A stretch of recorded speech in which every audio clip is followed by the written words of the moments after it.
4 years ago, I got invited to play a demo of the world's first real-time ray-traced video game. And that game was Battlefield 5. DICE's latest edition of the Frostbite engine was using real-time ray-traced reflections in multiplayer, which looked very cool. However, after seeing the massive performance hit that the game suffered from while using RTX reflections, I said this.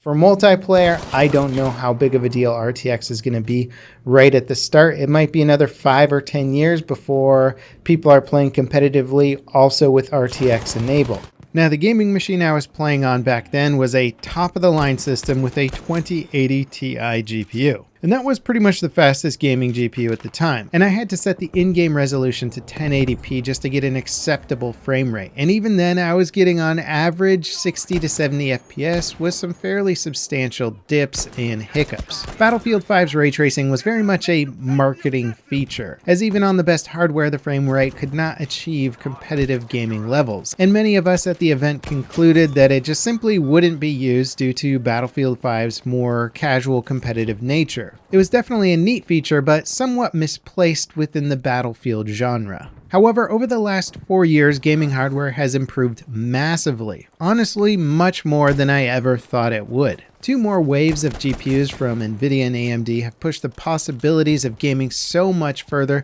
and the new CPUs are inventing crazy tech to squeeze every last bit of performance from games. And there's another wave of CPUs right around the corner that are promising to push things even further. So now that we have 4 years of really impressive tech improvements, well, what happens when I load up Battlefield 5 on ultra settings with RTX on with my beefy 4090 GPU and even play at the native 4K resolution of my monitor? Well, if we're being perfectly honest, firstly, I've got to run through a couple of the fun Battlefield 5 bugs, like my keyboard input just cutting out randomly for some reason. Luckily, this is a known problem, and just changing the name of this DLL file in the Battlefield 5 folder has fixed it, because of course it does. All right, got that fixed. Time to turn on RTX, set it to ultra settings, do a game restart, and load up a map. Let's check out these awesome FPS right after the shaders compile and stop hiccuping for the first few minutes. And now that those shaders are compiled and we're past the initial Battlefield 5 jank, I can settle in and see if playing with RTX on is a realistic solution for a casual competitive experience.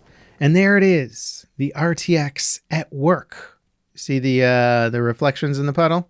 Yeah, it's not a huge visual change. I said at the time that Battlefield 5 kind of hamstringed the RTX feature because the engine itself was so impressive without RTX that turning it on didn't make a huge visual difference, but they do put a lot of shiny textures in this game, and there's plenty of puddles and wet environments to take advantage of the real-time reflections, so it is kind of a nice bit of eye candy. And of course, in the past 4 years, other games have further improved on this tech using some ray trace lighting and other features. Now, I do have the FPS capped at 144, which is my monitor's refresh rate, and despite certain circumstances, the FPS doesn't really dip a lot from there. Battlefield 5 is absolutely playable with ray traced reflections on Ultra, all the visual settings on Ultra, and 4 times the resolution at 4K from what I first tested it at. That's pretty wild no matter how you slice it. I can't remember another time in history when I've seen such a massive leap in computer hardware over a 4-year period.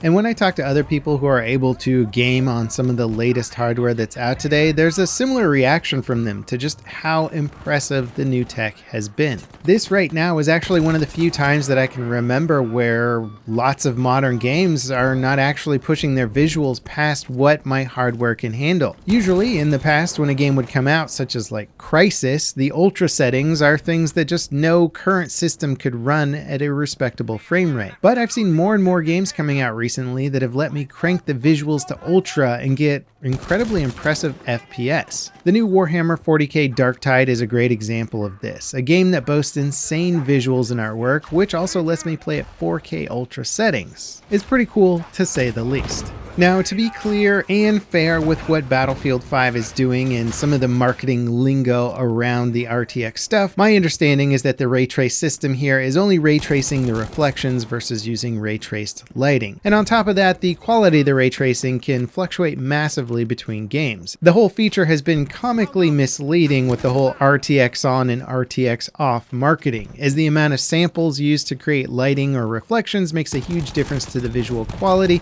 and also the performance impact. So it should really say RTX on its lowest possible settings. Now, in regard to my original statement of saying it's going to be 5 to 10 years before gamers would consider turning on RTX in a competitive environment, well, that's also going to be highly circumstantial, and depending on what game you're playing, getting a higher frame rate or at least a more stable frame rate is going to be infinitely more valuable than seeing someone in the reflection of water or a window. So while I'm playing on a 4K monitor that refreshes at 144 Hertz, most people would probably rather have a 1440p resolution and play at 240 Hz if possible. That would arguably be better in a competitive environment, though Battlefield 5's extremely cluttered visuals do make a compelling argument for the extra detail you receive at 4K. Picking out soldiers from the fog and debris is extremely tricky in this game, especially when coming from, say, 2042, where all the bad guys have basically red LEDs on them, popping them out of the environment pretty easily. Battlefield 5 really was DICE's graphical team not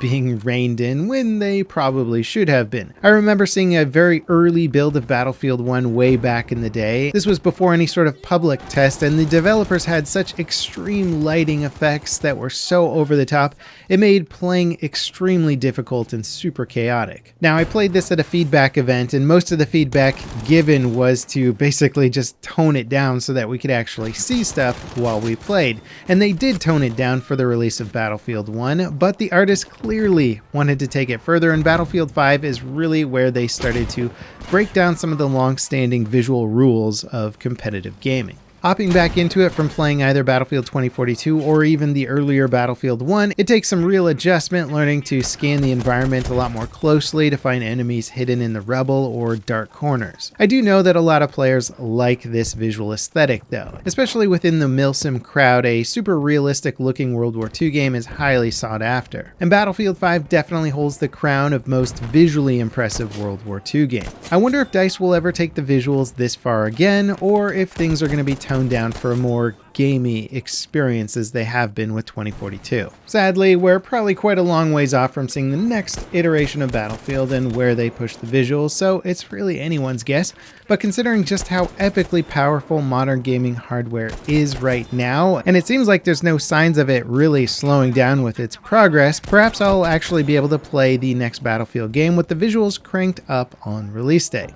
Doubtful, but who knows. Now, if you want to see a video talking about the future of Battlefield's game modes and what probably needs to change for the franchise to stay relevant, check out this video here. I've spent a lot of time thinking about this subject, and I think it's a pretty interesting watch. As always, guys, thanks for watching, and I'll catch you next time. This is Level Cap, signing off.